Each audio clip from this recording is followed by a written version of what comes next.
The air is crisp, birds are singing, a river flows nearby. Your tribe is preparing for another day of hunting and gathering. It sounds like the perfect life. Many people today believe ancient humans were happier than we are. They think depression is a modern disease caused by smartphones, office jobs, and the pressures of civilization. But is that really true?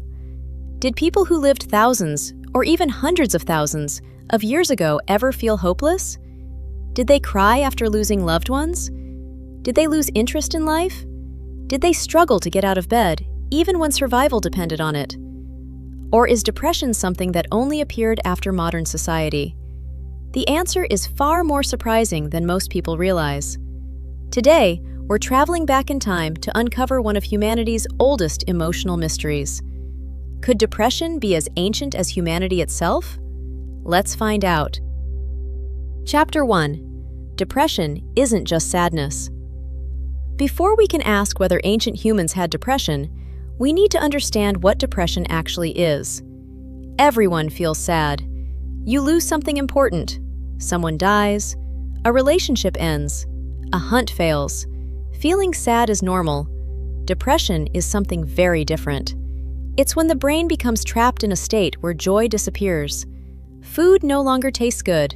Sleep changes. Energy vanishes. Nothing feels worth doing. Even things you once loved become meaningless. Modern medicine recognizes depression as a complex interaction between biology, environment, stress, and genetics. But here's something fascinating. Every single one of those ingredients existed long before cities, long before farming, long before civilization. Ancient humans had brains almost identical to ours. And that's the first important clue, because the same brain that experiences love also experiences despair. Chapter 2. The ancient human brain was our brain. Many people imagine prehistoric humans as primitive creatures, but genetically, they were almost us. A human living 40,000 years ago had virtually the same brain structure you have today. The same emotional centers, the same hormones, the same stress responses, the same capacity for fear and happiness and grief. Their brains produced dopamine, serotonin, oxytocin, cortisol, exactly the chemicals scientists study today when researching depression. If those systems malfunction today, there's no reason they couldn't malfunction back then. The hardware was already there, which raises an obvious question. If the brain was the same, why wouldn't depression exist? Chapter 3. A life full of stress. Some people assume ancient life was simple. It wasn't. It was brutally difficult. Imagine waking every morning not knowing whether you'll eat. One failed hunt could mean starvation. One infected cut could become fatal. A harsh winter could wipe out half your tribe. Children often died young. Pregnancy was dangerous. Predators lurked nearby. There were no hospitals, no dentists, no antibiotics. Every day carried enormous uncertainty. Chronic stress is one of the biggest risk factors for depression today. Ancient humans lived with chronic stress almost constantly. Ironically, their lives may have contained far more psychological pressure than ours. 4. Loss was everywhere. Imagine losing your child. Today, it's devastating. Now imagine it happening regularly. In prehistoric societies, infant mortality was extremely high. Many children never reached adulthood. Parents buried babies. Brothers disappeared during hunts. Friends died from infections. Entire families could vanish during harsh winters. Archaeologists have found ancient graves showing remarkable care.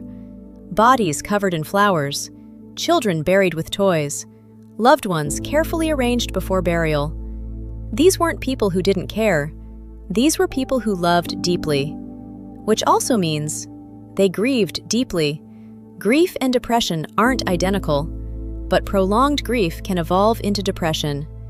Ancient humans almost certainly experienced both. Chapter 5. The silent evidence. Here's the challenge. Depression doesn't fossilize. Bones preserve broken legs. Teeth reveal diet. Skulls show injuries. but sadness leaves no marks. So, how can scientists know? They can't diagnose prehistoric depression directly. Instead, they look for indirect evidence: burials, art, behavior, community care. One incredible discovery changes everything. Archaeologists have found skeletons belonging to individuals who survived severe disabilities for years. Some couldn't walk, some couldn't hunt, some had devastating injuries.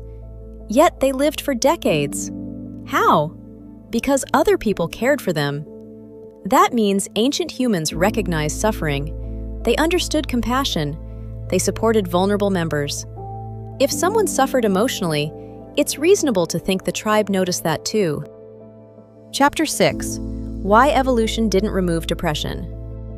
Here's one of the biggest mysteries. If depression is harmful, why does it still exist? Evolution usually removes harmful traits, yet depression affects hundreds of millions of people today. Some scientists think depression may once have served a purpose. This is known as the adaptive hypothesis. Imagine a hunter who fails repeatedly. Instead of wasting energy making risky decisions, he withdraws. He conserves energy. He reflects. He avoids danger. Temporary low mood may have helped our ancestors survive difficult periods. Others believe depression encourages deeper thinking. People become more analytical, more cautious, less impulsive. In dangerous environments, that might occasionally have been useful. But there's a catch. A system designed for temporary withdrawal can become trapped. When it lasts weeks, months, or years, it becomes illness instead of adaptation. Chapter 7: Loneliness in a Tribal World. People often say ancient humans were never lonely. After all, they lived in tribes. Constant social interaction, shared food, shared work, shared survival. But loneliness isn't about being physically alone. It's about feeling disconnected. Someone could lose their mate, become injured, be rejected, fail repeatedly, feel different from everyone else. Small tribes also meant social conflict mattered enormously. Being excluded wasn't just emotionally painful, it could mean death. Modern brain scans show social rejection activates regions associated with physical pain. Those same neural systems existed in ancient humans, which means emotional pain likely felt just as real. What ancient art reveals. Thousands of years ago, humans painted cave walls. They carved figures, made music, created jewelry. Why? Not for survival, for expression. Art is often connected to emotion. Some cave paintings appear joyful, others mysterious. Some seem deeply symbolic. While we can't know what artists were feeling, the very existence of symbolic art suggests rich emotional lives. People reflected, imagined, remembered, dreamed, wondered. The deeper the emotional world, the greater the possibility of emotional suffering. Chapter 9: Ancient Healing. Without psychologists, how did ancient humans cope? Community, storytelling, music, dance, nature, ritual.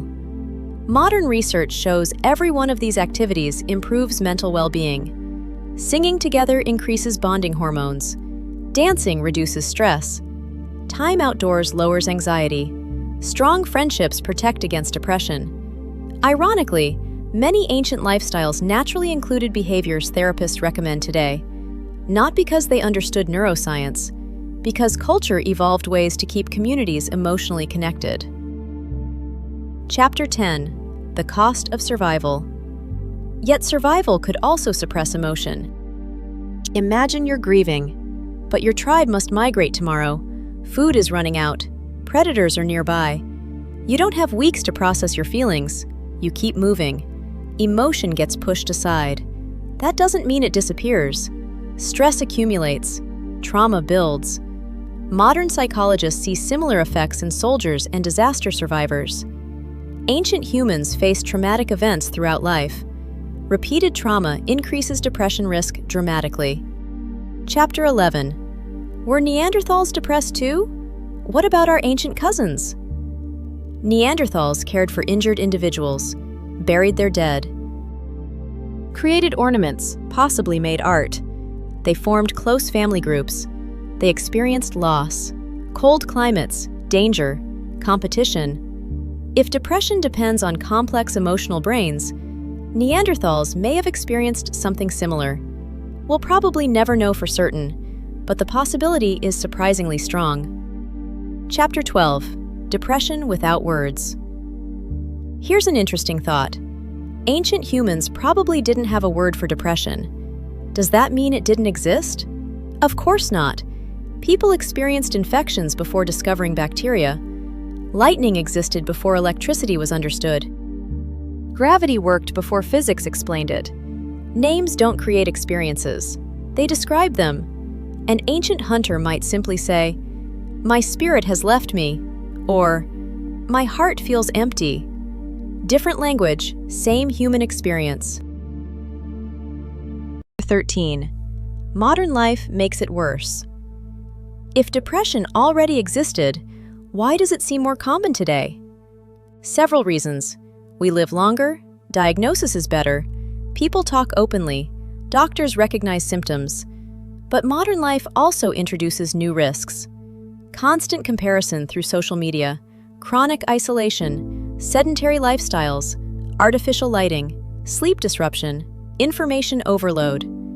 These factors may amplify ancient vulnerabilities. In other words, depression may be ancient. Modern society simply gives it new fuel. Chapter 14. What scientists believe. Most psychologists and anthropologists agree on one important point. Ancient humans almost certainly experienced emotional disorders. The exact diagnoses remain impossible. We can't interview prehistoric people. We can't scan their brains. We can't ask how they felt. But based on evolutionary biology, brain structure, genetics, stress, grief, and social behavior, the evidence strongly suggests depression, or something extremely similar, has existed throughout human history. It didn't suddenly appear with smartphones. It likely traveled with humanity from the very beginning. Chapter 15. What this means about being human. Perhaps the most comforting realization is this. If ancient humans experienced depression, then it isn't a modern weakness. It isn't proof someone is broken. It's part of being a creature with a deeply emotional brain. The same brain that lets us love, create art, raise children, dream about the future, and build civilizations, also carries the possibility of profound emotional pain. The two may have always existed together, for hundreds of thousands of years. Conclusion. So, did ancient humans have depression? No fossil can answer that question with certainty. No cave painting comes with subtitles. No prehistoric diary has ever been discovered. But everything we know about the human brain points in one direction. Ancient humans laughed. They loved. They feared. They mourned. They hoped. They dreamed. And sometimes, they probably felt something very close to what we now call depression. Across thousands of generations, languages changed. Empires rose and fell. Technology transformed the world. But the human mind remained astonishingly familiar. Our ancestors weren't emotionless survivors. They were people. People whose hearts could break. People who searched for meaning. People who endured loss. People who kept moving forward despite overwhelming hardship. Maybe that's the greatest lesson of all. Depression may be ancient, but so is resilience. Our ancestors survived ice ages, famine, predators, disease, and unimaginable uncertainty. And because they endured, we are here today. The next time you imagine prehistoric humans, don't picture emotionless cave dwellers. Picture people looking up at the same stars we see tonight, wondering about tomorrow, missing those they had lost, finding comfort in their families, sharing stories around a fire, laughing, crying, hoping, just like us. Because across tens of thousands of years, one thing has never changed: the human heart.